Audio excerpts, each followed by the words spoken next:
All right, what is up? Welcome back. My name is Noah Hills. You can find me on Twitter at noahmoreparties. You can find my written work and my rankings on running backs at noahmoreparties.com. And as you can see, I'm here at my desk today, not at the normal chair, because today is a special episode of whatever it is that I do. Because today I have a special guest. He's one of the guys that I look up to in this space as a player evaluator in the fantasy context, outside the fantasy context. Kind of one of the givens for me, like if you care about what kinds of players these prospects are, you go to Angelo. But I think if you're not on Twitter, you might not know who Angelo is. If you're just out here on these YouTube streets, you might not know who Angelo is. So I'm gonna go ahead and bring him on. Angelo, thanks for joining me, man. Why don't you go ahead and tell us a little bit about yourself? You've got angeloanalysis.com where you're pumping out prospect evals on the regular. Go ahead and give us a little bit of a rundown of like what you do, what that's all about. For sure, man. First, thanks for having me on. I really appreciate it. Always love our conversations, like via DMs and just talking and chatting prospects, man. So it's fun to finally be on here with you. But yeah, I mean, a little bit about me. So I work in sport and human performance. So I work a lot in player evaluation. So whether it's athletes getting ready for pro days, combines, or it's athletes that are trying to compete collegiately or post collegiately, that's what I do in working with coaches and evaluators and athletes themselves. So for me, I'm kind of on the ground floor player evaluation. So I work a lot with individuals as well as teams and coaches. So it's cool to be able to kind of put that content out on my website at angeloanalysis.com and then on Twitter too, and doing all the threads and talking about what kind of movers they are, how they act and react in space, and what this kind of means for also their fantasy prospects. Because for me, I'm a big dynasty gamer, man. I've been in a ton of leagues, ton with my buddies as well from high school and college. So it's been a lot of fun doing that stuff and providing insight on it. Hell yeah.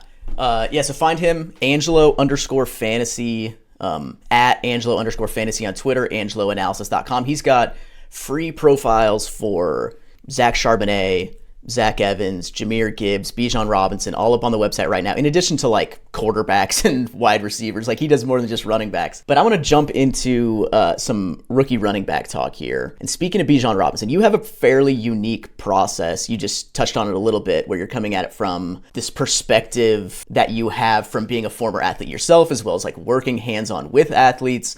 But you also incorporate a good amount of like analytics into your process along with film study. Right. And you have what you call the ascension grades, which is essentially like a numerical grading scale based on your film study and analytics and things like that, that essentially goes up to like 75 would be like one of the max scores. And that's like Sure.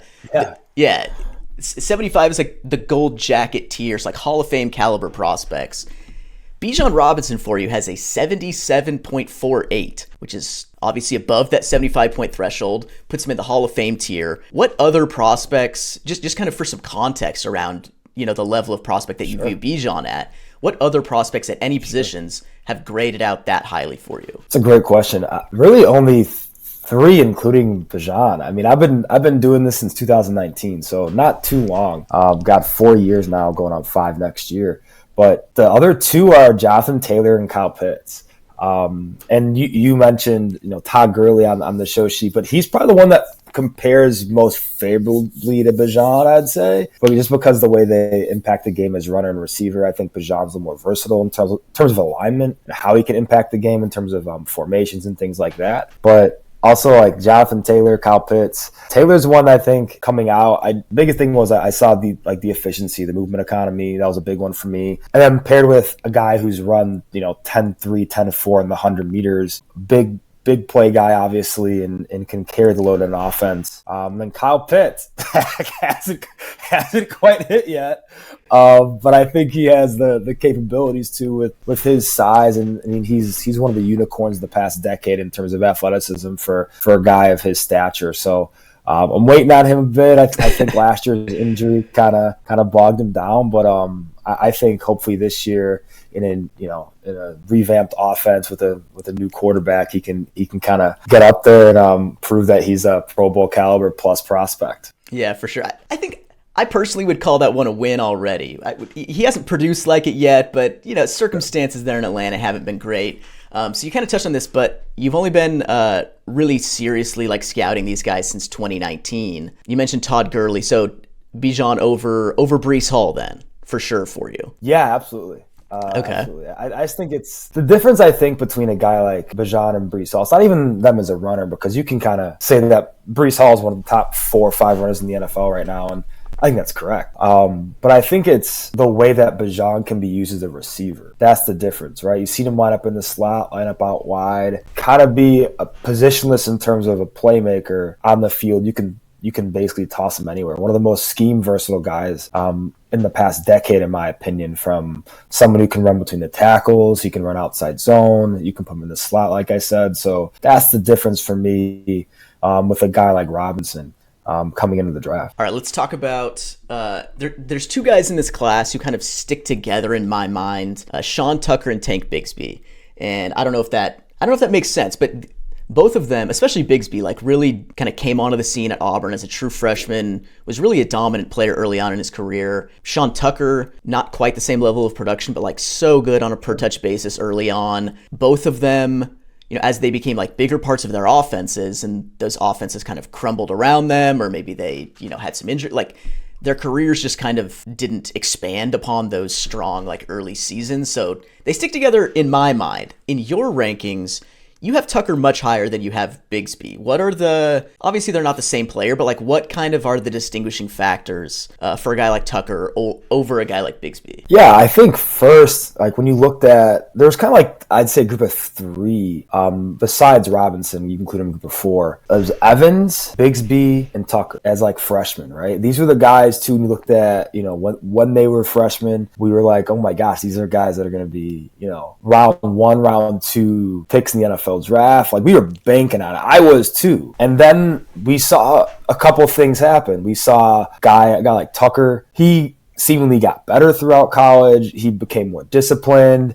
Obviously, the big playability with him is still there. Play speed's probably the biggest differentiating factor between a Tucker and a guy like Bigsby, because he's a guy who's ran like 6'9", the 6-meter dash. Right. This is a legitimate big play threat at the NFL level at the position. And then guys like Bigsby and Evans, we just got more questions with them as their careers went on. Still the same levels of talent as we thought they were as freshmen, but now we have more questions about them, and I think the NFL has more questions about those 2 guys too. I think Tucker's a bit more economical, not as erratic as a mover. Tucker kind of profiles similar to a guy like Rashad Penny. I think he's best in a 2-down role. I don't think he's a true 3-down back. I don't think he has the receiving skill set, the depth of that to be, a high-profile receiver at the NFL level. But he's good enough to be on the field in some of those situations. But I think like a Rashad Penny type role is what I envision for him. And Bigsy's one of those guys too, like has a ton of talent, ton of talent through contact, makes guys miss in some odd ways. I have to go back and watch, but he gets the job done. But I mean, his offensive line was terrible. That's one thing too. Like it's so hard being a running back, especially in the SEC with bottom tier line play. Like that's a death sentence for you. So right. It's interesting to kind of see, how he's going to be viewed by the NFL and where he's going to go. Yeah, I've kind of moved both those guys, Tucker and Bigsby, up recently as I just kind of think through them. And with Bigsby specifically, I'm coming around to the idea that like his dip in production, his dip in efficiency was,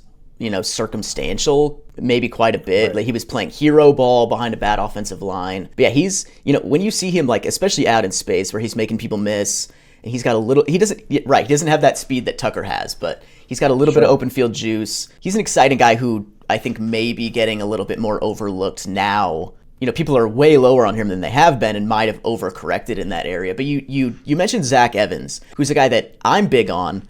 Other people are not so much. You seem like not so much, but you comp him on the website to a combination of Elijah Mitchell and Miles Sanders, which I thought was an interesting pairing because those players don't usually strike people as particularly similar, and maybe they're not. But I kind of see where you're getting at, but do you want to kind of explain that comp? Like what elements of those players' games do you see in Evans? For sure. I think it's funny because I think they all 3 of them share the same inconsistency throughout their games, but also similar like wow abilities and abilities to hit big plays. Like when I watch Zach Evans, there are plays for me where I'm like, my goodness, I know why this guy was the top running back recruit in the nation.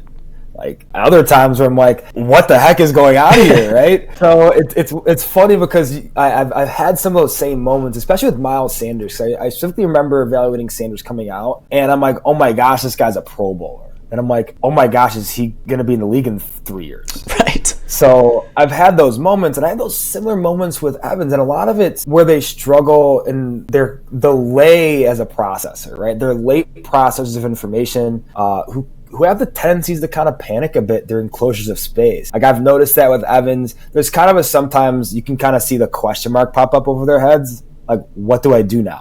Right? And that's an interesting thing for me when I watch it, because physically, like, these guys are very talented. All three of them. Yeah. Right? These are physically talented dudes, high-level athletes for their height and weight. But it's interesting because I think all three can hit on big plays. You just don't trust them all with a super, super large workload. It was funny because when I was evaluating Zach Evans, and when I go through essentially like their volume skill set, right? Like how many times for me did they touch the ball 15 times or more per game in college?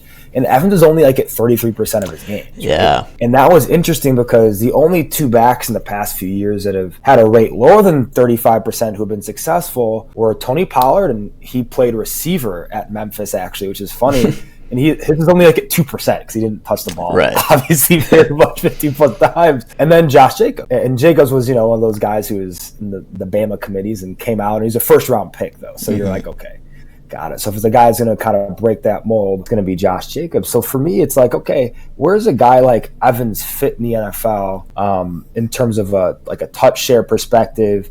I think he's going to have to rely more on efficiency than anything. And if he can stay on the field, I think he's going to be a great addition to a room as a potential late day 2, early day 3 pick. But those are kind of what I'm seeing from all three of those guys. But the thing is, Elijah Mitchell was on pace to be an RB1. His rookie year, right, until he got injured. Miles Sanders wasn't, I think he was a high-end RB2 this year. But, I mean, in the right offense, a guy like Evans can thrive. I think he's also a prospect, I think, that needs a year or two as a professional athlete, right? Mm-hmm. Like, just looking at kind of the timeline and some of the flags that popped up, like, I don't like when people say like character concerns and things like that. We don't really know these guys, right?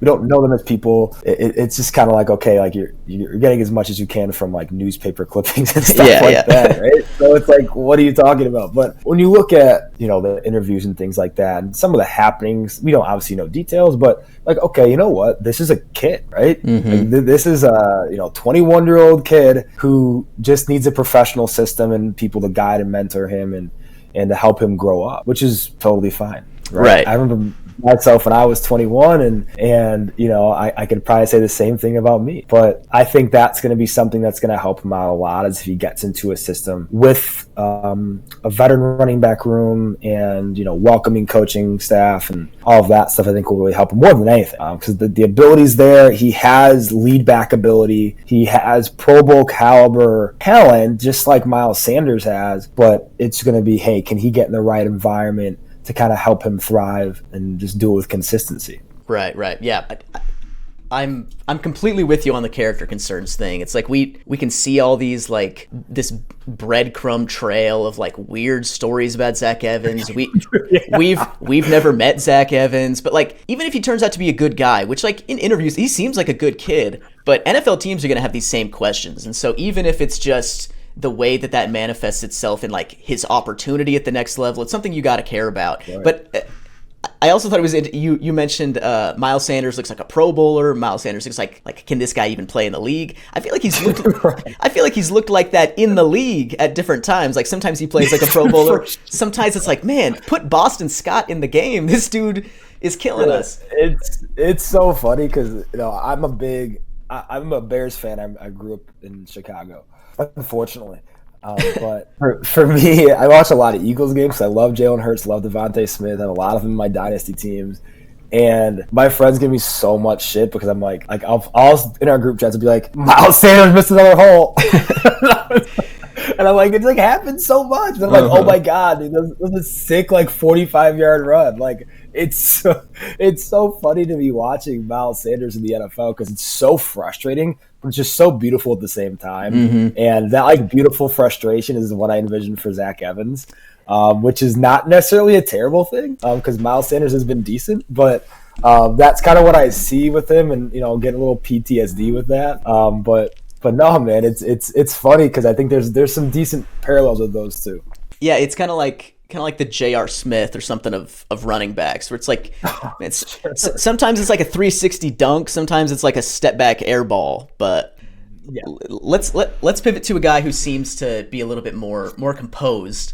You have Chase Brown as your RB7. You mentioned you're from Chicago. Chase Brown played for Illinois. He's your RB7, solidly in front of like a lot of the like sexy names in this class. What do you like about Chase Brown's game, and what kind of role do you kind of envision for him in the NFL? That's a great question. I think for a guy like Brown, he's just one of those solid backs I think will stick around the league for a while. Like, he's tough through contact, has good enough play speed to hit chunks if he gets room. He brings sort of like an attitude to a running back, right? Because when you hear people talk about his twin brother Sidney, that's kind of the same sentiment you get on the other side of the ball. Just high level effort, great attitude, brings it every single play. It's kind of like how I think teams view David Montgomery and Jamal Williams. It's the kind of the energy givers of the room. Those are guys you absolutely need in your RB room, right? Those are really important guys. They can carry the load for you. They can play more of a third down pass pro role. They're not great at anything, but they're good or average at really everything you can ask them to do on the field. And that's kind of how I feel about Chase Brown. There's not like one thing I'm like, oh my gosh, he's exceptional at, but I'm like, you know what? He's someone who I think at the NFL level can play a lead back role if he's asked to. He's going to, bring high energy effort on any play, and he's athletic enough to create big plays for himself, right? Not the best mover in space, but I think he's going to be someone the NFL really likes, especially with too high being a much bigger thing than it was 4 or 5 years ago. He's someone that can kind of create chunks, and I'm a fan of him. I'm an Illini myself, actually, which is funny. But I've actually never been high on an Illinois Illini offensive player. I remember who was it? AJ Jenkins. Remember AJ Jenkins? Receiver, right? The Falcons? Receiver was drafted by the 49ers in the first round. I had no idea why. And I was wild. I just have no idea why I was a first round pick. So I can maybe be excited about one Illini offensive player. Yeah, you got this one. Chase Brown, but I hope so. Yeah. But no, I think he's going to be someone for me, like role wise. Like, I kind of envision like a Mark Ingram type. Mentioned, Montgomery and Williams. I think Ingram's, kind of in that same vein in terms of energy giver. Like we saw, obviously Ingram with like Kamara, right? Mm-hmm. That's kind of when he was at his peak. And I think, Brown would be best in like a committee like that, like a 1A, 1B punch. Okay, yeah. And I think it's interesting, like Chase Brown, obviously at the combine tested out super athletic. Like his closest athletic comp is like Jerick McKinnon. And a lot of those like Jamal Williams, David Montgomery, Mark Ingram type guys are often good at a lot of the little things because they have to be, just because they're not the elite athletes on the field, where Chase Brown, maybe he might be that. And like that Jerick McKinnon comp is one that I kind of like, because McKinnon has stuck around because he's decided to make himself good at all of those little things and like be that kind of like dependable presence in the running back room. Maybe Chase Brown turns out to be, like a guy like that who just kind of sticks around because he makes himself dependable on top of having that like athletic juice. But speaking of athletic juice, you have a unique background where you're coming, you have history yourself as an athlete, you work with athletes, and you talk about, you have these terms on your website like movement toolbox. I think you talked about movement inventory, non-linear athletic capabilities, these elements of player skill or dexterity or, movement capabilities that aren't necessarily tested in like a combine or pro day environment. And so are there guys in this class who you view as having those types of, movement skills that you care about who wouldn't necessarily pop in a combine environment?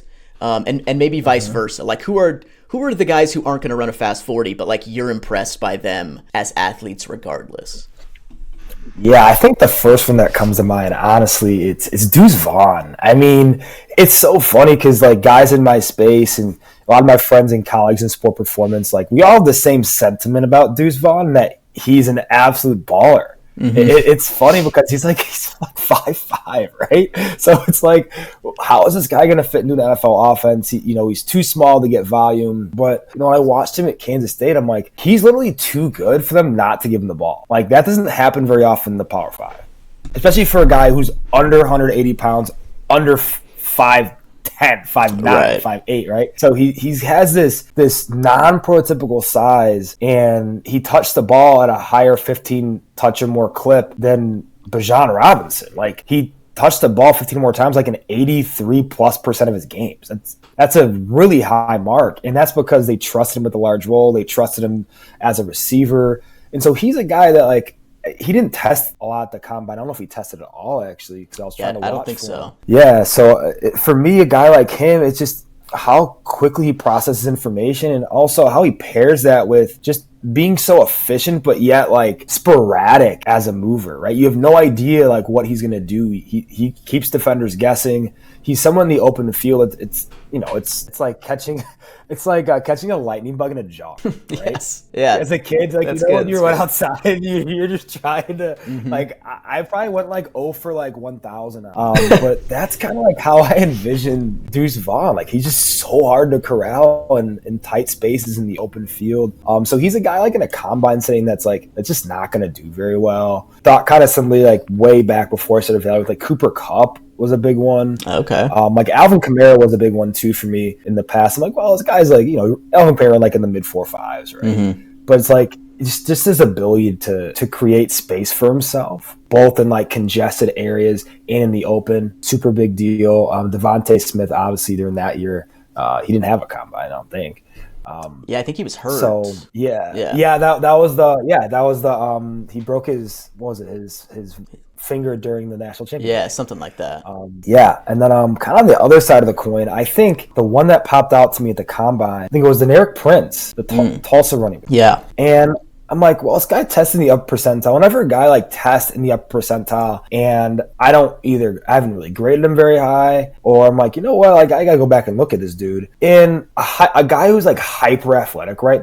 Like that, it's hard when they don't like marry that with decision making. Because that sometimes takes a while, right? But I think being like on the ground floor of things, the one thing I've kind of started to understand is the faster you play, the faster you have to process information. So if you don't play as fast, think of guys like Cooper Kupp, think of guys like Devontae Adams, right? Like, these guys don't play very fast, but they can change speeds. Right. And they can process what's in front of them, right? These aren't 4.2, 4.3 dudes, but they can play and change pace and understand leverage and have a really good internal clock, and that's the super important stuff. But like guys like Prince who test really well, but like they're just linear athletes. Like, you see it when you watch Prince play. Really upright runner, very linear driven. Needs 3 years or so in an NFL system to potentially mitigate some of those issues. But that's like the tougher thing when you see some of those guys, right? Like, sometimes they pan out, like an Isaiah Pacheco, right? Right. Like, who absolutely, ran 4.38, I think, and then, obviously got drafted late by the Kansas City Chiefs, and now he was starting over a first round. So it's crazy when you look at how things can pan out like that if guys develop in the right system. But like, it's, guys like Deneric Prince, I think, is a little bit, more profound in that case. But yeah, I think it's just tough because, you have hyper athletic guys who just aren't great decision makers. So like, what do those guys really stand for NFL teams? Probably like an end of roster type player. But yeah, it's interesting to me when I watch those guys, because they have a kind of a bigger uphill climb to what the NFL offers from like a decision making standpoint. Right. Okay, kind of along those same lines, is there a running back in this class who has like flaws, but that you view these flaws as particularly like teachable or correctable enough that you envision this player as like a guy that if he can figure out these few things, he could be much better in the NFL than he currently like grades out as a prospect? Is there a guy in this class that kind of sticks out to you in that way? In the running back class, I think there's 3. Zach Evans, we talked about him at length. I think he's, like I said, a Pro Bowl caliber physical talent, but it just has to slow things down as a processor, right? All 3 of these guys have the same processing coupling issues, I think. Tank Bigsby, he's another big one. I think physically, obviously he was a the Devy space, top 5 Devy pick as a freshman, top 3 in most leagues. In one of mine, I think he went number 2. Yeah. But he was super, super high. And then I think Izzy. Okay. I think he's a big one from Pitt. I think he's someone too that I think kind of shares that same process coupling issue, just plays really fast, plays really hard, but it's like you're driving through the snow at 100 miles an hour in a blizzard and you're like, I hope I don't hit anything. Yeah. Like I feel like sometimes like there's nothing peripheral. There's not like a feel-based element to his game. But if he attains that, I mean, he's a physically talented dude who can lead an RB room. And I'm a big fan of his game and how he can kind of, ascend up into the ranks of being, hey, this is a guy that leads running back room. Those are guys, all 3 of those guys I think can be 1,000-yard rushers in the NFL. Yeah. It's just, will they improve enough for NFL offenses to give them that type of workload? Yeah. So those are definitely the 3 for me that stick out. Okay, yeah. Abanikanda is an interesting one to me as well because he's obviously so explosive, so fast. He's got the size for it. And I do think some of his mental shortcomings, I guess, where he does kind of run like he's got blinders on, where he just sees it and goes. Yeah. And I think that's an issue that comes mentally, but I also think it keeps him from having a lot of power because he doesn't have that peripheral feel to be able to absorb contact or see a tackle coming, and he just gets lit up on his way to the open field because he just sees it and goes. Okay, last one, I think. You talked earlier about Bijan Robinson having this schematic versatility. You mentioned in your profile on the website of him that he could fit into a hybrid gap zone system. It doesn't really matter for Bijan. He's good enough that he can do whatever. Who are the other guys in this class, first of all, that you view as having maybe not to that level, but can play equally well in gap and zone, and who are the guys that are going to be a little bit more schematic dependent at the next level because their skill set is conducive to one but not necessarily the other? Sure. No, that's a great question. I think first one that pops in my head is Zach Charbonnet. I think I think Charbonnet is an old school throw it back a decade back, right? I think he's 20 touch per game guy. He's going to be someone that can help you as a receiver, help you as in pass pro, run gap, run outside zone, inside zone, be someone you can, rely on in the screen game. Huge fan of what he does. I think he's one of the safer picks to be, at least an above average NFL player in this draft cycle, the position for sure. Kendre Miller's one too. He's one I like in terms of, hey, he's a Jordan Howard type guy for me, right? Okay. I don't think he's going to offer very much for you as a receiver, but I think he can run gap, run zone, better inside zone than outside zone because I think he has trouble accelerating back into the middle of the field, during cutbacks and out of those. But I think he's a good downhill guy, right? In a downhill type system, I think he'd be great. He just runs so hard too. He's so fun to watch. So hard. He's like Chris Carson or Damian Pierce or something. Yeah, man, for so sure. I think he'd be great. In an honestly with Arthur Smith, I think that's my kind of dream fit for him. Just because I think he him and Algier would kind of complement each other pretty well. But I think he's one that's pretty solid. Evan Hall's one too, in a kind of an interesting way because I think he can be utilized as a receiver in kind of the Giovanni Bernard-ish role, in pass pro. But I think he offers some versatility for you as a runner because Northwestern wasn't very good. Right. But he can offer you some versatility there. But I think the one that's kind of the most interesting because I think he's the quote unquote weapon of the class is Jahmyr Gibbs. I think that's going to be one that's interesting because I think he's primarily an outside zone type guy. If you kind of look at his splits of where he performed really well, performed the left side really well off tackle. He's shown elements of his game to slow things down. And when I see that, I'm like, okay, this kid might actually have something because he's not overly big, just south of 200 pounds.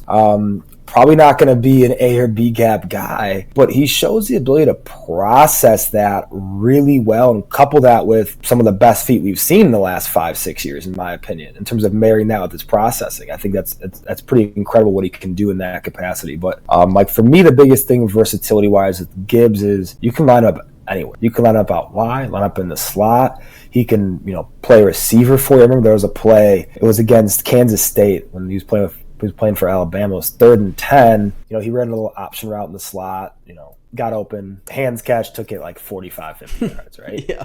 But that's like the thing that I think that's interesting with a guy like Gibbs is he was used in a lot of very high leverage situations as a receiver, not just as a runner. There was that play, the play against Texas when he took just an arrow route and he took it 20 yards in the last drive of the game to set up a score.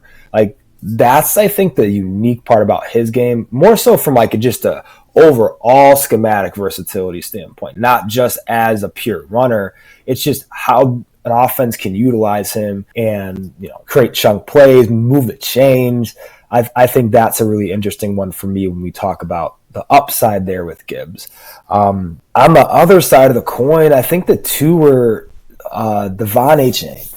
I think he's really interesting to me because he's one of the more physically talented players in the class from like a pure speed standpoint, right? He's a 10 100-meter runner, ran a 4.3 240. So this is a guy that can hit the chunks, but I think he's south of 190 pounds. Like this is a guy you're not going to give a great workload to. But I think really there's a ton of Raheem Mostert to this guy's game. Like from the track background to how they carry the ball to how they cut and to how they run with physicality, even though they're not the biggest dudes in the world. I think he's a big one because I'd love him in an outside zone scheme. Mm-hmm. Like that's the only thing I think a primary, like a heavy outside zone scheme, like the Shanahan, like that type Miami, of scheme. Get this guy to Miami. Yep. 100%. They just re-signed Mostert too, so I mean, get his successor behind him and let him rock, man. Because I think that's going to be where he shines the best. I really just like that. For me, like when I see a guy having a ton of success, that's where I think him having success is going to be in that type of scheme. I think that's a big one for me. The other one is Dwayne McBride. Okay. I think he's going to be a guy that struggles a lot with outside zone and inside zone too sometimes because I think he doesn't have the accelerative capabilities to get in and like to weave himself through traffic and once he sees like space and inside. Like that's the big thing. Like really good inside zone runners can see it, hit it, and then okay, cool, path changes, change direction and get upfield. Right. Outside zone, you need to read your cutbacks and get downhill immediately. He can't really do that very well. I think he's more of a gap-oriented runner. The NFL, I think, is moving actually a lot more towards gap too. Yeah. But I think he's someone who's more of like a secondary or tertiary type player. But I think he's someone I think might be a day 3 pick. Kind of an energy giver, but I think those are the two that kind of come to mind. Cool. Well, thanks, man. This was great. I feel like that was a tight half hour. We covered like half the class here in pretty good detail. I appreciate you coming on, Angelo. Check him out on Twitter at Angelo_fantasy. Check out the website. There's all sorts of free profiles on running backs, receivers, quarterbacks up there right now. You can look at his historical prospect grades and stuff. So Angelo's one of the best out doing it right now. Hit like, hit subscribe. And catch me next time. Peace.